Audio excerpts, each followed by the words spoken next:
Welcome back, gang. It's Deltia from DeltiasGaming.com here with my Nightblade magic-based PvP build.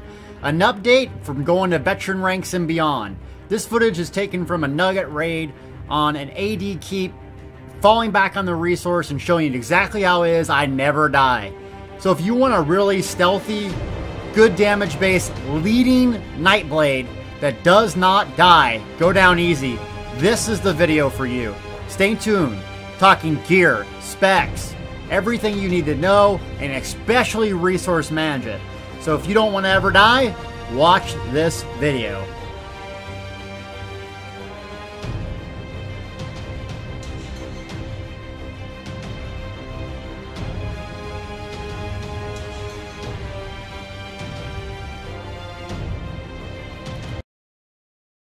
Alright gang, for this video I want to get to the combat as quickly as possible and show you the skills real quick and what I use and why. I'm also going to have a 10-minute gameplay session in the back of this video that's going to show you live combat, so it's not just your usual NPCs, and I'll explain what I'm doing. As you notice, I went a destruction staff instead of sword and sword on my front bar, and there's a very good reason for that. It's because I'm pretty tanky without sword and shield, and I wasn't doing the damage that I thought I could be doing. So this is why I went Destruction Staff. Bar 1, this is my up close and personal AoE and single target DPS bar. The first thing that you want to have in my builds for group PvP is a leap, some gap closer of some sorts. Every class has them, and if you don't have them, you can go sword and shield and get it that way. But Teleporter Strike uses magic. This is a magic-based build. I don't morph it because I like that it immobilizes enemies when I leap to them, giving me a big advantage on them unless they dodge roll. They dodge roll, they take away resources, I'm going to stay on top of them. So Teleporter Strike in is how I get my leap. The next ability up on the Shadow Tree is Concealed Weapon. It deals a lot of damage, but it costs a pretty decent amount of magicka, but it passively increases our speed while we're stealth. That does apply when you're stealth using your Dark Cloak too, so you get an extra speed boost like this. So I actually move faster. I can almost move as fast as some people's horses. So some of this is the same. Dark Cloak takes away damage over time effects. There's a lot of tricks to use with this. Fire Ring is the only Destruction Staff ability I took.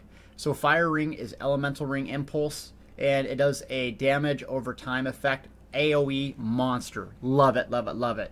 If you kill people with the Destructive Expert passive, you're going to get back magicka, so I love it.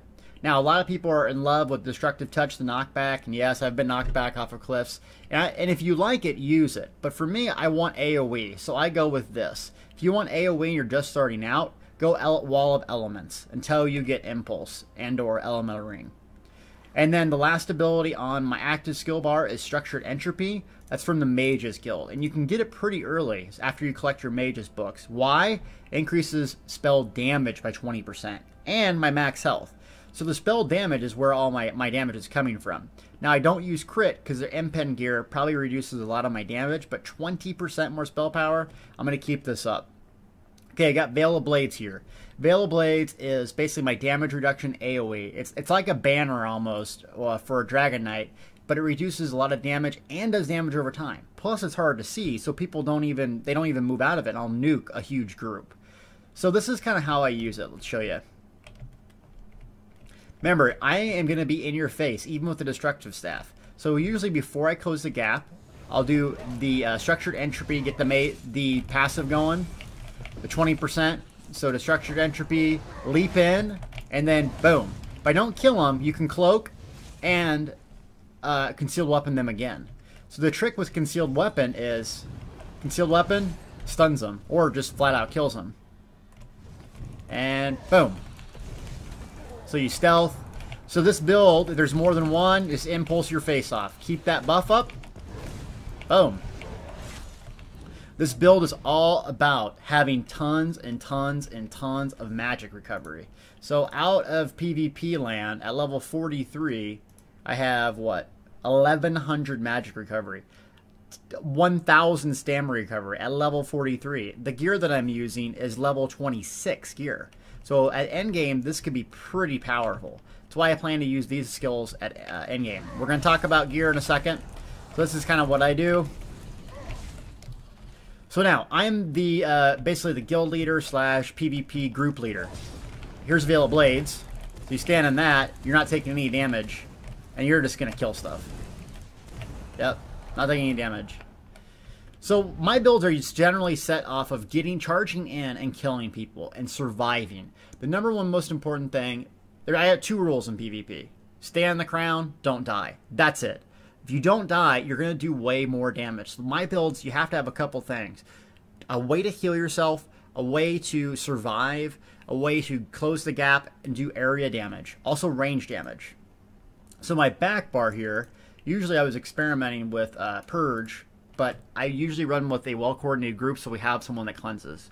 So front bar, area damage in your face. Back bar is all basically utility and even attacking at range. I have funnel health here. Funnel health, it steals life force, dealing pretty decent amount of damage and giving back heals over time to your allies. 675 magic. This is nothing, and it hits pretty hard. The problem with funnel health is it can be reflected by Dragon Knights, so that's why I don't always rely on it. Plus, if you're using on the back bar and your resto staff, you can heavy attack weave with it and really do some solid healing just passively with this attack. So funnel health here. So I light attack, funnel health in between, and you just rip them down. Look at my magic. I mean, I'm just, 2,000 damage a second just by using one ability, and I am almost full magic. It's awesome. Next ability that I use is Mutagen. Mutagen's the other morph of Rapid because it gives you a burst heal if everyone gets low. So I like that. And one harmful effect is removed. So I really, really like Mutagen. You can also go with Cleanse slash Purge from the Alliance skill tree line if you're playing solo or don't have someone. And once you get that morph to Cleanse, it's awesome, but it takes a really long time.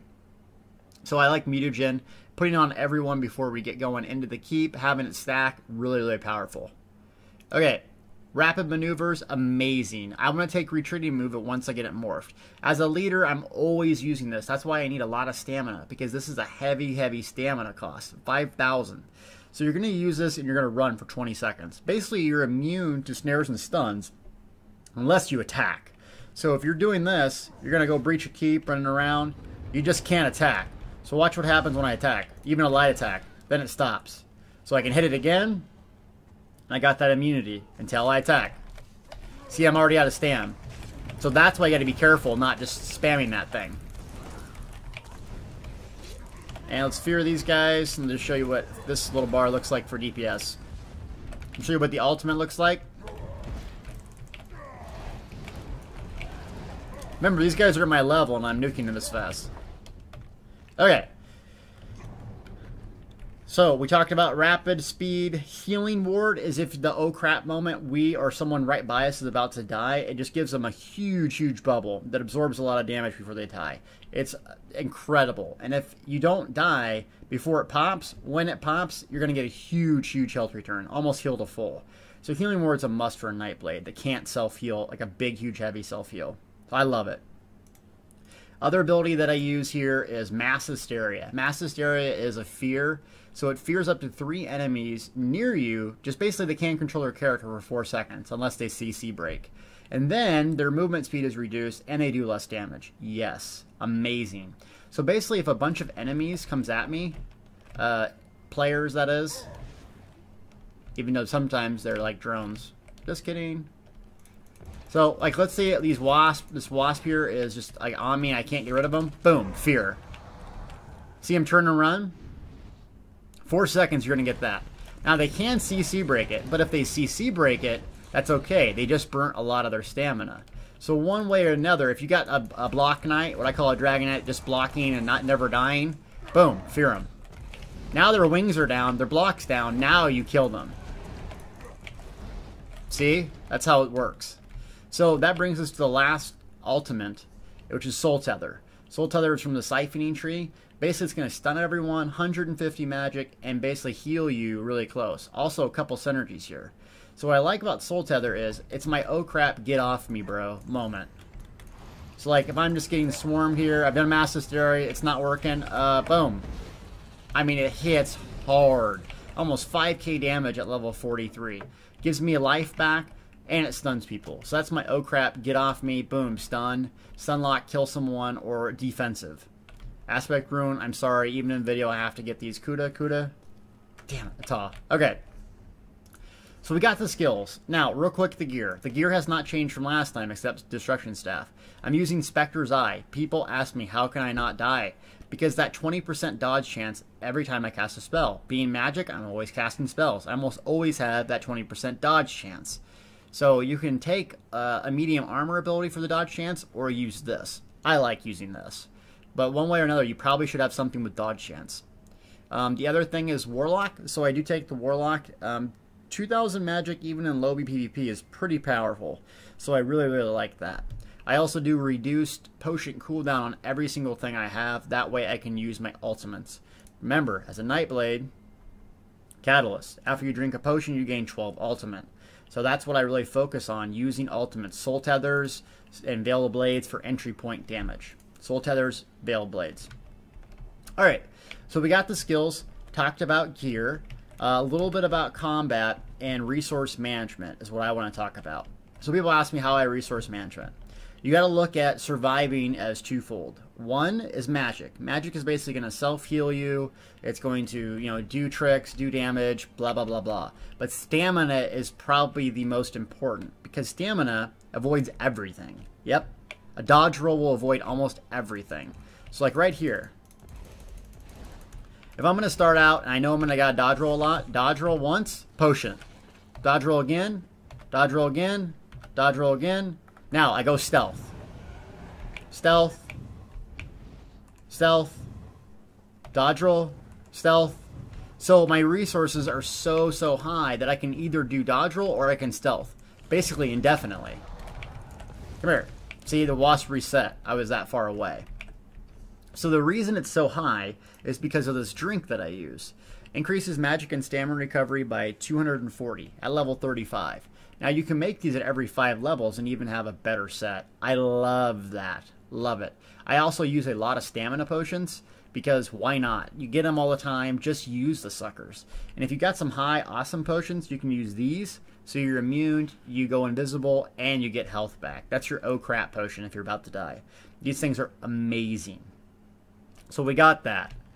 But really, that's how I'm surviving so long. And also, I'm a werewolf.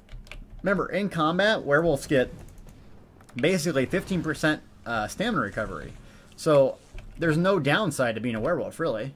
So even like this, boom. And then dodge roll. So dodge roll is the key because they shoot you, dodge roll is going to miss it. They try to stun you, dodge roll is going to miss it. So think of surviving as your resources twofold. Dodge rolls and that. Let's say my health gets low. Is there even someone I can fight? If my health gets low, that's not a problem either. What I'm going to do is Healing Ward Fears. Where? More mobs. More mobs. Let's get really crazy. Come here, you. Alright. Oh my god, NPCs are killing me. So, block. Healing Word. Fear them. Now I'm going to get some offense going. Boom. Bubbles down. I'm all low on stam. Potion. Veil of Blades. And I'm blocking. So once your stamina gets to about 20-25%, that's when you basically cannot block anymore. Then you have to rely on magic to constantly keep Healing Ward up. So Healing Ward is going to protect you with a huge damage bubble. The less health you have, the more damage it's going to absorb. So don't cast it 100%. Wait till it's really low. So you watch.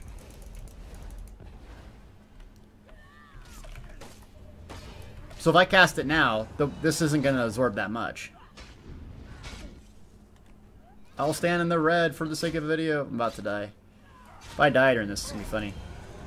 Alright, so at 40%, it's much easier. And then you can go in stealth, wait for it to pop. Watch. Pop, full health. I was in stealth the entire time. That's how you survive and never die. Using a combination of stamina and magic to survive. So don't think it's just a magic-based build. Stamina and dodge rolls is really how you get out of crap. And then just managing your resources. Know in your brain, or set an alert up in Cloud Combat. If I don't have 25% stamina, don't keep on dodge rolling. Don't block. Just do not go below that, because you have to CC break. If you get stunned and you don't have stamina to CC break, you will die. If you have stamina to CC break, you know that you got about 5 seconds of immunity. 5 seconds with this much regeneration is going to give you another CC break as soon as it comes back up. So basically, you can keep on CC breaking if you're not using stamina for other purposes. So with this, with the speed here I got, with this, I don't need to create distance with that. Otherwise, that's our speed, is using stealth. Look at my magic. I'm just casting this over and over and over. That's why I highly recommend Breton as a race for reduced magic cost, and also the Atronach Mundus Stone. Highly, highly recommend that. I go all attributes into magic. I'll play with it later when I get to endgame, but really that's been working for me. So, I did get in first place for a while on the Emperor. I was, unfortunately enough, didn't get close. We had one keep left to go to crown me Emp. Didn't get it though, but I learned a lot. I'm going to keep on trying with different classes and see what I can get. Most likely I want to get on Inferno Nugget. It's my favorite character, but man, Nightblades are fun. And I never thought I would survive more on a Nightblade than I do my Dragon Knight. I survive way more because I can just get away. I can just, boom, stealth. And look how much speed I have. I mean, I've created that much distance in just 5 seconds, really. So that's why I can survive. Now, let's show you combat and what goes on in combat and how to lead groups and what I'm doing. It's combat time. It's time to explain what I'm doing and why. Okay, so this is a fight we recorded basically fighting against two factions, red and yellows. So what I'm trying to do is just make sure we don't get outflanked, having one faction come behind us and wipe us.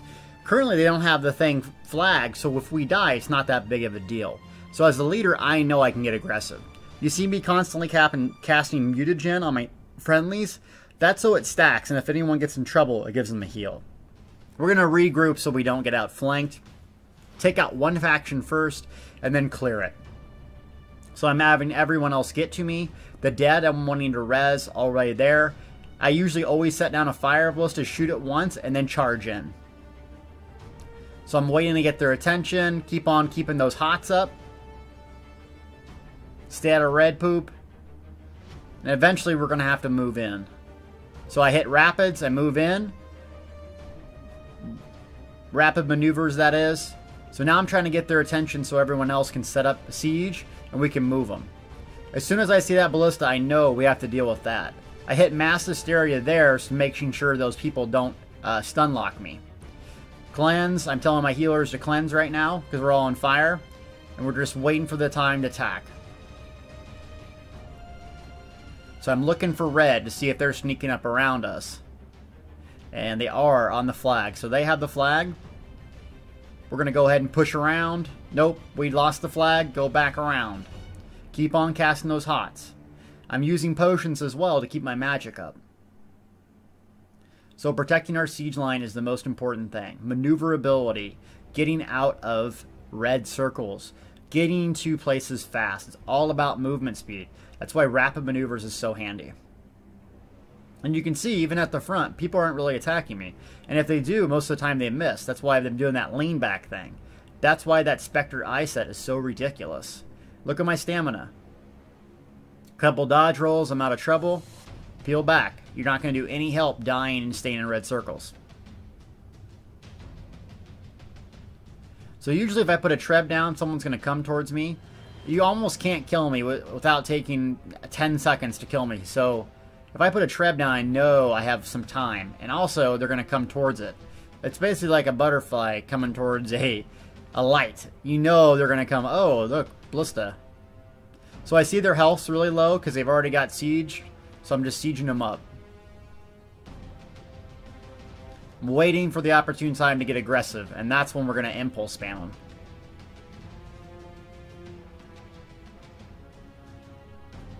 Keep on keeping my hots up, telling someone to get reses. Keep whittling them down.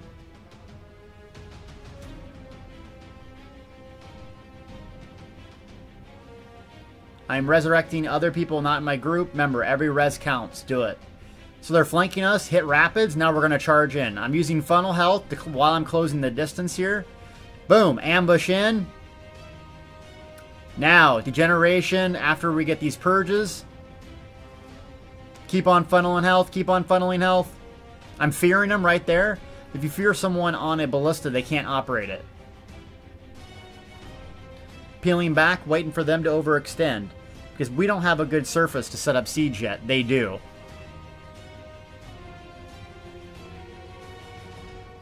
And look how fast I'm moving. I'm constantly have rapid maneuvers up. So when you're using rapid maneuvers, that's why I'm using mutagen over and over. Because people are getting HOTS. Heals over time on them. Gonna move back to the keep, up around. We can't fight 2 factions here with only this small group. But we can fight 1. Look at rapid maneuvers. Look how fast that is.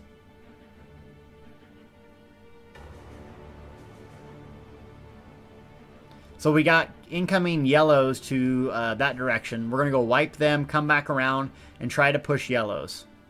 As you can see, I'm not dying because we're not overextending, not overcommitting, even from leading from the front. If they attack me, I just have so many options to survive. So my party's with me. I'm going to set up siege. I'm telling him to crash. Boom. Siege, crash. And usually someone behind me will pick up the other siege up. Just keep on that HOTS. Rapids. Keep on moving. And so I don't really need to switch bars unless we get an AoE clump. Otherwise, I'm just using funnel health. That's funnel health right there. And, of course, rapid maneuvers. So now we clear the backside of AD out, and it's going to look a lot better for us to wipe AD here and get a good foothold on our keep.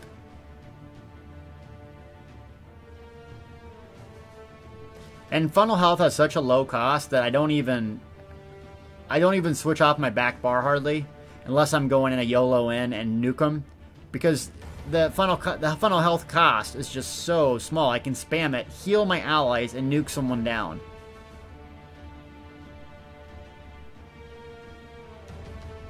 This is going to be a fight.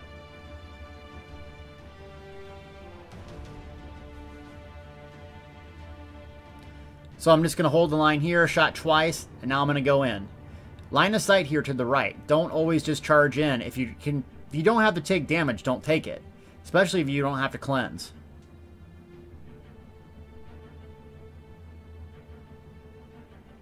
Alright, so we're going to have to push them where they unexpect it. We're going to line of sight here behind this pillar. Rapids right now. Then I go to the destruction staff bar. I hit my stealth 3 times. Then I put a Veil of Blades right on top of him and fear that guy off the siege. Burn that siege or get close to burning it, and that pushes everyone forward. That gives us a foothold here to come and clear this. Now I'm going to get hot. I'm going to keep applying rapids to get the rest of my team members. And if people get low, I'm going to healing ward them. But that's how you infiltrate in as an Umbra Nightblade. Just go to that destruction staff bar, stealth a few times, keep on healing, and help your group kill people. You're killing people by using the destruction staff once you get in a big cluster. Other than that, that's a good combat. So I hope you've enjoyed this build and this video. I've been working really hard playing my Nightblade and trying to give you a different perspective that I don't think a lot of people play Nightblades. This is a group frontline defender. Once I get Sap Essence, I may switch out some abilities. But really, I plan on using this for a long, long time. As you can see, I'm standing up here, a big 10v10 fight, and we are holding our ground. So, thank you so much for watching more Nightblade videos, and especially all the other classes. Yes, you Sorc lovers, I'm working on something for you. Thank you for watching. Feel free to subscribe and check me out on Twitch if you haven't yet. It's a whole lot of fun.